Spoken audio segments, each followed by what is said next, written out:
When it comes to former Nickelodeon producer Dan Schneider, whether it was making young actors wear revealing costumes, engage in questionable scenarios, it seemed as though he was allowed to do whatever he pleased, as long as he kept making network executives money. But this is untrue. You see, it was not uncommon for Nickelodeon to say no to Dan if they deemed a sketch of his as too inappropriate for television. But even when it came to what the network couldn't air, turns out Dan had a workaround. Online extras, where he could take things up a notch. But years later, when Dan Schneider content allegedly appears on the dark web, our worst fears have come true, and we're led to wonder, who did Dan Schneider make these shows for? The young Nickelodeon audience? Or for individuals with particular perversions? Dan Schneider, a man that was once known as the next big thing in children's entertainment. If you are alive right now, you probably are familiar with something that Dan Schneider has created.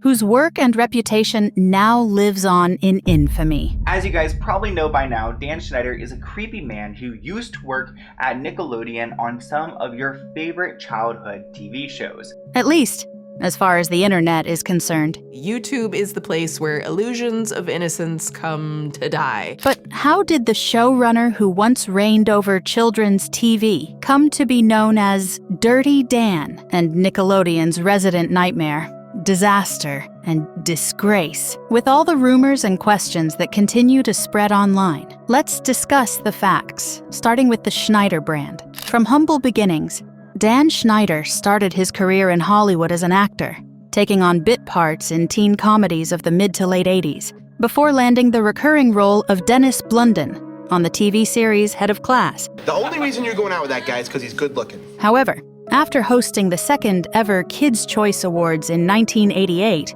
alongside his castmate and soon-to-be president and CEO of Paramount Pictures and Nickelodeon, two of our co-hosts from the hit TV show Head of the Class.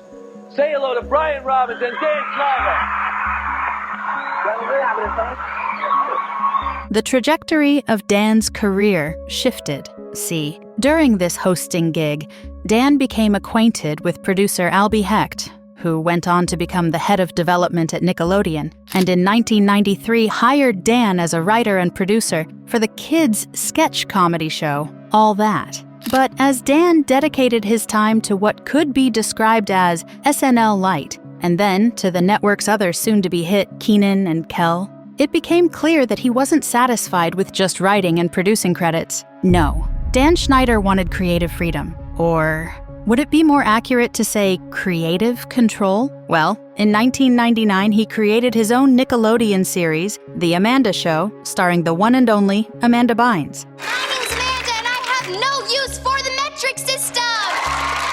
After the show's success, Dan founded his own production company, Schneider's Bakery, that went on to create Drake and Josh, Zoe 101, iCarly, Victorious, Sam and Cat, Henry Danger, Game Shakers, and The Adventures of Kid Danger, a streak of successes that turned Nickelodeon into a $10 billion empire, earned Dan the network's first ever Lifetime Achievement Award, and launched the careers of Drake Bell, Ariana Grande, Victoria Justice, and more. Yes, Dan had left a legacy at Nickelodeon that anyone would be proud of, if it weren't for that one footnote at the bottom. In 2018, the network abruptly cut ties with Dan following an investigation that found him to be verbally abusive on set.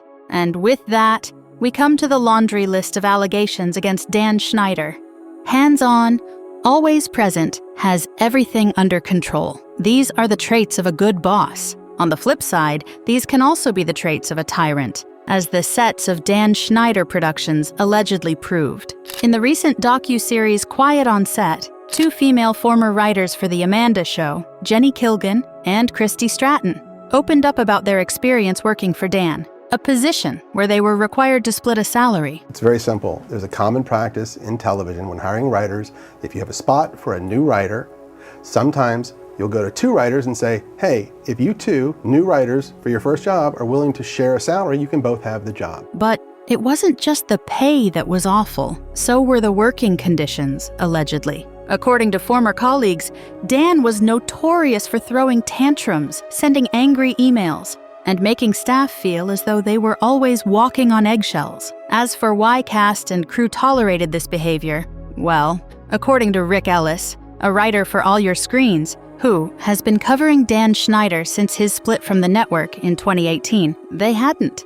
Sources told Rick that HR had received a number of complaints involving Dan over the years that were settled privately or brushed aside because Dan was good at what he did. And with immunity like that, Dan allegedly felt free to play adult videos on his screen in the writer's room and to degrade the women on staff. Sometimes this involved asking for massages from members of the costume department who were allegedly made to reach under his shirt to perform the task. Other times, Dan upped the public humiliation, like when he had the Amanda Show writer Christy Stratton act out an explicit act while telling a story about high school in the writer's room.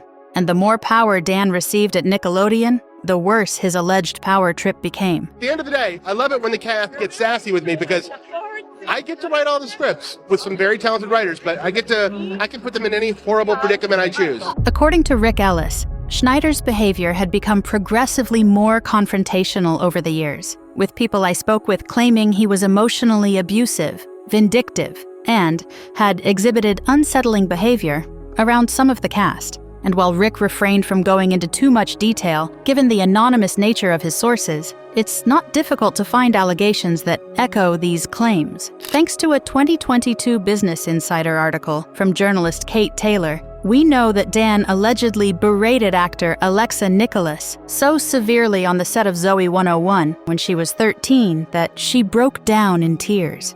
We also know from Quiet on set that Dan allegedly mistreated actors of color, whether that was by showing favoritism to their Caucasian co-stars, casting them in stereotyped roles, or reprimanding them for having a birthday cake on set. In Jeanette McCurdy's memoir, I'm Glad My Mom Died, which we previously covered in depth, the former iCarly actor discussed her experience with a man she only refers to as the Creator, a pseudonym many have tied to Dan Schneider. According to Jeanette, the creator could shower cast and crew with compliments just as easily as he could tear them to shreds, which in one case allegedly involved firing a 6-year-old on the spot for messing up a few lines on a rehearsal day. And Nickelodeon was willing to put up with this behavior to a point. However, according to Rick Ellis, when ratings began to slump and the issues caused by Dan were stacking, it was curtains for Dan. And since his departure from the network, people have come forward with their own experiences involving the showrunner.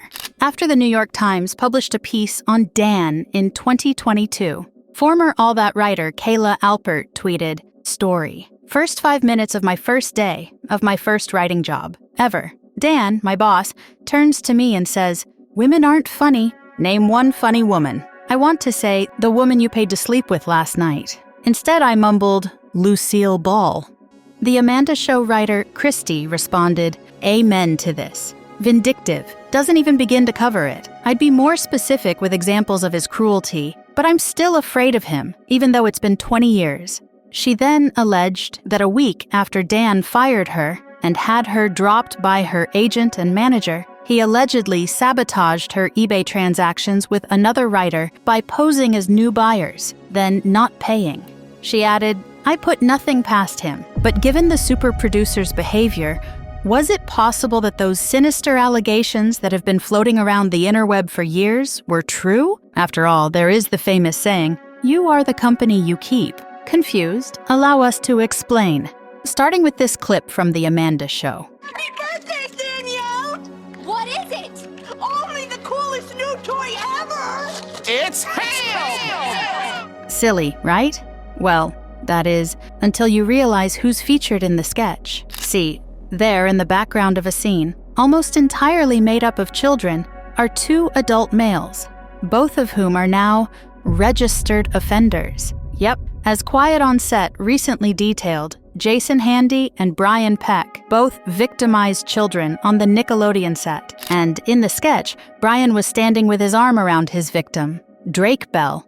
In fact, despite Jason being a PA and Brian a dialogue coach, both were heavily featured on Nickelodeon, whether it was Jason waving at the end of All That episodes or Brian appearing in The Amanda Show skits, where he either added no value or, alternatively, provided an unsettling element, such as in this sketch where he played a clown, an appearance made all the more creepy given Brian's known pen pal correspondence with serial killer and SA offender John Wayne Gacy. But while Dan Schneider recently downplayed his association with Brian Peck, Brian Peck was not hired by you. No, I did not hire Brian Peck. Brian Peck and Jason Handy weren't the only predators that made themselves at home on Nickelodeon. Yes, according to legal records obtained by the Daily Mail, the issues at the network were far more extensive than a couple of bad seeds. For one, there was Izelle Channel, a PA who was also briefly mentioned in Quiet on Set, who was convicted of lewd acts with a child under 14 and hired by Nickelodeon 2 years later, where he went on to abuse another child at the studio. There was talent manager Martin Weiss, who was convicted of lewd acts with a 12-year-old male client. There was the former Nickelodeon adult actor, Joby Hart, who was found guilty of SAing Disney star and Forever in Your Mind Boy band member, Ricky Garcia. And there were those who'd been accused of predatory behavior, such as the creator of Nickelodeon's Ren and Stimpy, John Crickfallacy, who received SH allegations from 2 teenage girls he employed, and the star from Nickelodeon's Hollywood Heights, Hody Longo, who was accused of SAing a 9-year-old in Colorado in 2019. So, was Dan Schneider more than a coworker with these disgraced alums, but a comrade? Dan has gone out of his way to deny this allegation and has even filed a defamation lawsuit against Quiet on Set for falsely implying that he was a predator by mischaracterizing his on-set behavior by placing it alongside the behavior of registered SOs. I have no objection to anyone highlighting my failures as a boss, but it is wrong to mislead millions of people to the false conclusion that I was in any way involved in heinous acts like those committed by child predators, Dan said in a statement. I owe it to myself, my family, and the many wonderful people involved in making these shows to set the record straight. However, a re-examination of the content the showrunner released over the years had exposed some questionable, creative choices. An exotic dancer, a young boy reading a parody of an erotic novel, a storyline where one character bribes 3 girls into becoming his personal cheerleaders. You're gonna do whatever I say whether you like it or not. These sound like the plots and characters of HBO originals and CW teen dramas, not Nickelodeon. But then again, various moments on these children's shows seemed to cater to a different kind of audience. Take, for example, the constant mention of feet.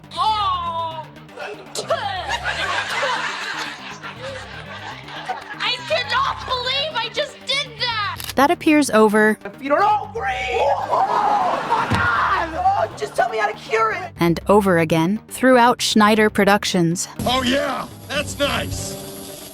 Make sure you scrape up all the dead skin.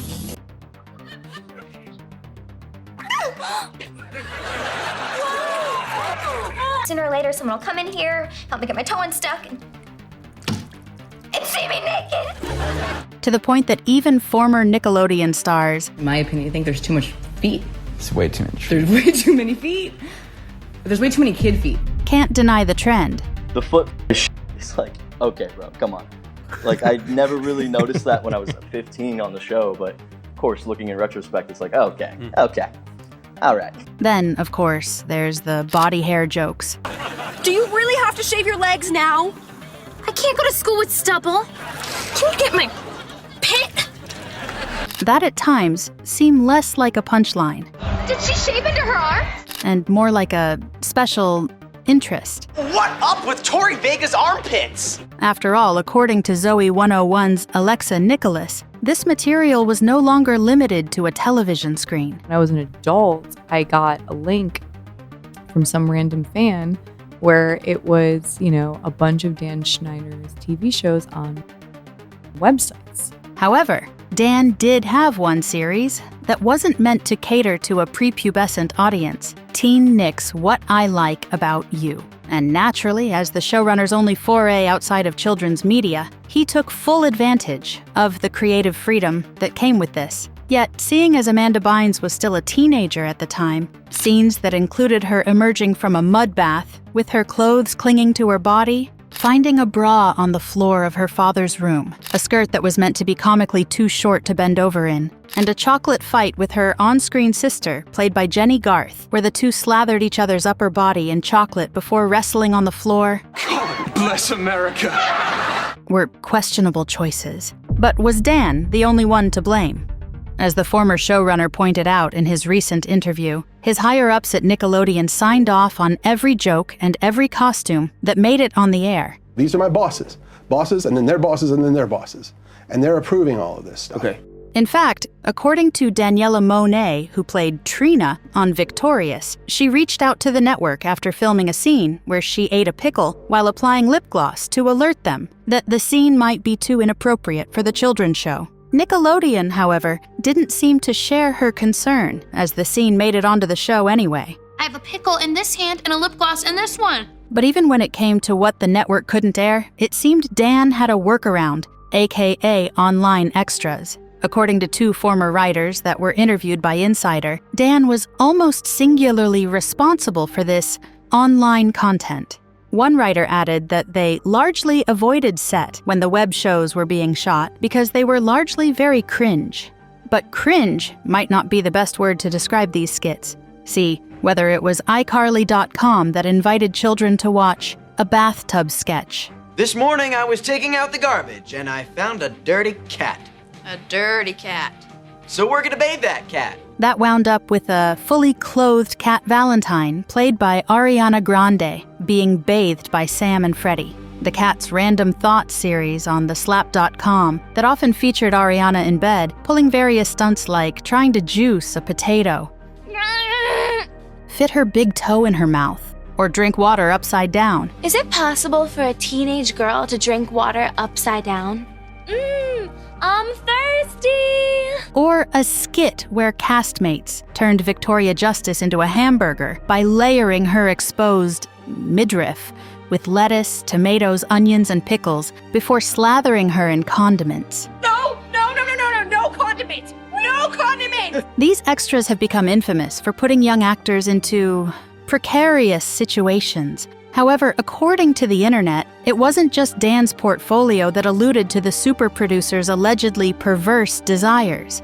See, online multiple photos can be found of Dan Schneider sitting with child actors on his lap, something Alexa Nicholas told Insider was a regular occurrence on the set of Zoe 101. There are also old tweets from Dan that showcased the feet of young actors, along with a tweet from the official Sam and Cat account that asked viewers to join in, reading, "Right on the bottom of your foot, take a pic and use hashtag Sam and Cat Saturday, we'll retweet, and follow until our fingers get sore." And of course, blind items haven't helped matters. Over the years, these anonymous pieces of gossip from supposed insiders have alleged that more transpired on Dan's sets than the public was aware of. So what were these rumors alleging? According to the Blinds, it wasn't Casey Aldridge that had fathered Jamie Lynn's child, but a certain producer who allegedly knocked up the 16-year-old. Similarly, these posts alleged a spotting of Dan and Miranda in the audience at American Idol suggested something more was going on between the two. That explosive allegations were just the tip of the iceberg in Jeanette's memoir after allegations of SA didn't make it past her legal team, and that an unnamed former actor was going to come forward with allegations in an interview about an unnamed producer. Blinds have also alleged that Dan keeps highlight tapes at his house, and that he and director Quentin Tarantino had allegedly combined forces to compile their footage that involved feet to make a 3-hour video. Following the release of Quiet on Set, there's also been an allegation that one former child actor, who was recently under fire for an insensitive reaction to the docuseries, is hiding information involving Dan Schneider and top executives from Nickelodeon. This info could bring down Schneider along with the whole of Nickelodeon. The people involved are trying to keep this individual from speaking out. However, none of these allegations have ever been proven, and it's important to exercise a degree of skepticism before spreading these anonymous claims as facts. But that's not to say Dan's behavior was entirely professional. Schneider Productions blurred the boundaries between childhood and the adult world, after all. These child actors were often making more money than their parents. So why shouldn't their boss take them out to dinner, invite them to his house for holiday parties, or socialize with them during work hours and over text? Sure, it was a dynamic that made certain colleagues uncomfortable. However, as one source told Insider, Dan always had a rule for himself when texting anyone under age 18. That rule was, text like their parents, and the whole world are reading too. But Dan was more than a parent to some of these kids. He was someone who made their dreams come true. Take Erin Sanders, for example. Dan was the one who was so impressed with her audition for Zoe 101 that he created the role of Quinn Penske specifically for her. Ariana seemingly still holds Dan in high regard, as she still follows him on Instagram, and met up with the Victorious creator and fellow former castmates backstage during her Sweetener tour in 2019. And Amanda Bynes was so close with Dan and his wife Lisa Lillian that in 2002, when she was seeking emancipation from her parents, she ended up spending a lot of time with the couple, although she never moved in. But while no one has publicly come forward to say that Dan was guilty of SA, over the years there have been both thinly veiled and direct accusations launched Dan's way. For example, after Dan was fired in March 2018, the showrunner for Dead to Me, who wrote for All That as a teen, Liz Feldman, tweeted, "I worked for Schneider 25 years ago. I can confirm inappropriate behavior was happening even then. #MeToo." Then, in September 2018, Rick Ellis published a guest column for a former actor that wanted to remain anonymous, and while the unnamed actor did not name-drop anyone, many believed she was calling out Dan. In the column, she wrote that she was never SA'd or attacked, but that she just spent some of her teen years working for a handsy guy who was part big brother and part creepy uncle everyone in the family knows should never be alone with their kids. The same guy would tell her she was really turning into a beautiful woman and suggest that she dress a bit sexier for the fans. "I wish I was brave," she wrote. "I wish I could stand up publicly and scream. How screwed up this industry is, and how many people see working on a show with kids as some kind of way to get paid while they're window shopping. I had it easy compared to some people I know, but that's their story. I just know that when I finally walked away after our show was canceled, I hated acting. No, screw that. I hated people. I'm not doing this for you. This is me screaming, and I hope that maybe some other people I know will start screaming too." In a 2020 interview with Vice, when asked about Dan Schneider, former All That star, Lori Beth Denberg didn't mince her words, saying, "He is not a pleasant person to work for, and I'm not confirming anything, but I'm not disappointed he won't be darkening the doors of any more people working for him, and it's not just kids, it's anybody." In August 2022, Jeanette McCurdy alleged in her memoir, "I'm Glad My Mom Died," that when she went for dinner with the creator, he pressured her to drink alcohol by telling her the Victorious actors drank. During the dinner, he allegedly took the opportunity to slide his hand onto her knee and then massage her shoulders, telling Jeanette that she was so tense. In the memoir, Jeanette also wrote about being forced to try on bikinis by the wardrobe department on iCarly, despite being more comfortable in a one-piece because the creator explicitly asked for bikinis. Later that month, in Insider's expose on Dan, 2 unnamed crew members reported that Dan and higher-ups at Nickelodeon had fought over the costumes the teenage actresses wore on Victorious, with Dan being the one who campaigned for the skimpier options. Actress Daniela Monet, who at 18 was the eldest teenage castmate on Victorious when the series began filming, agreed that the costumes some of the actors wore were not age-appropriate. "I wouldn't even wear some of that today as an adult," she told Insider. Lending credence to Jeanette's allegations, another writer claimed, when it came to swimwear, Dan was in favor of whatever was the most revealing. And while there were times that the network won the battle, such as when a skirt Victoria Justice wore in one scene that Dan reportedly thought was perfect, was made 3 inches longer at Nickelodeon's request. As with everything on Dan's sets, he was allegedly the most hands-on when it came to costumes. In fact, according to Alexa Nicholas, Dan would attend her wardrobe fittings, which for her character often involved short skirts in person. He would sit in the chair, and I would come out and I would do a spin, and then he would look at the wardrobe artist and say, Can I have the Polaroids? And it wasn't until later in her career that she realized this was not the norm. When I was doing TV shows like Mad Men or Walking Dead or Cold Case, whatever the show was, I started to realize going like, oh, so the creator isn't in the room. Naturally, suspicions of Dan Schneider had been fueled by accounts like this, and as vague statements. I don't feel comfortable going into details about what I've seen with Dan or like what Dan is. Troubling behind-the-scenes footage.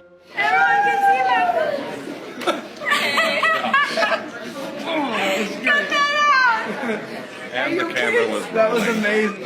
Hey! And rumors of alleged indiscretions become increasingly prevalent online. Even actors who haven't had bad experiences with the super producer couldn't say with 100% certainty that he'd never crossed the line. In an episode of the official podcast from 2018, when asked about Dan Schneider, Noah Monk, who played Gibby on iCarly, said, I never observed, saw anything like that or got hints of that. It might be baseless rumor, but I don't want to speak. What if some comes out? I don't want to be on record being no, so I have no clue. On Instagram, when Erin Sanders from Zoe 101 was asked if Dan was a creep on set, she too could only speak to her own experience, replying, "Never to me, no." And even Jamie Lynn Spears, who raved about Dan's professionalism in her memoir, in alleged private DMs with a fan, wasn't so complimentary. Jamie Lynn Spears told this lovely fan here, Samantha, what she thought of Dan Schneider. She said, I haven't seen anything about him lately because I truly have to stay away from the press to protect me and my family's sanity. But off the record, well now, by the way, Jamie, it's on the record today, I never had any inappropriate experience myself with him, but I also just never liked his energy, even as a young kid. So I stayed away from him and we didn't communicate on anything outside of work. And I think he knew I didn't like him. However, the 2018 investigation that found that Dan Schneider had created a hostile work environment at Nickelodeon never found any evidence of misconduct of an explicit nature. Moreover, Rick Ellis, who has made it his life's work to expose Dan, and has accused him of bearing responsibility for assistants who ended up in therapy or left the business entirely, and an actress who was left covered in bruises after he pushed her into increasingly crazy stunts by berating her with comments like, "You're not the pretty one, you're the funny one," has never heard any allegations of SA. As it stands, rumors and blind items accusing the showrunner of inappropriate behavior remain unsubstantiated. However, it is important to acknowledge there are other unrelated cases that exist where evidence has been mishandled or concealed, and even cases where no evidence was left behind. We're not saying that's what happened in this case, but leaving this video open-ended in the chance anything does come forward. What we can say is, Dan wasn't well liked by many of his former co-workers and stars on the set on Nickelodeon, whether that be from a hostile work environment or inappropriate behavior, even if it never turned into anything illegal. Come on! Give up the juice! So while there's no evidence that Dan is guilty of SA, and the internet's fixation on rumors might be blinding the public to the potential transgressions of higher-ups at Nickelodeon. The notion that I had the power to just produce whatever I wanted and have it air is completely false. That doesn't absolve the super producer of creating content that, intentionally or not, catered to the interests of sick individuals. This is the story of Dan Schneider, the Nickelodeon creator, who compromised the childhoods of actors and viewers alike. If you want to see more darkness come to light, we do our best to report on troubling stories that deserve to be heard. If you have more topics you'd like us to dive into, leave a comment below and consider subscribing to stay updated. And while you're here, consider checking out our other videos on former Nickelodeon stars, like Amanda Bynes and Drake Bell,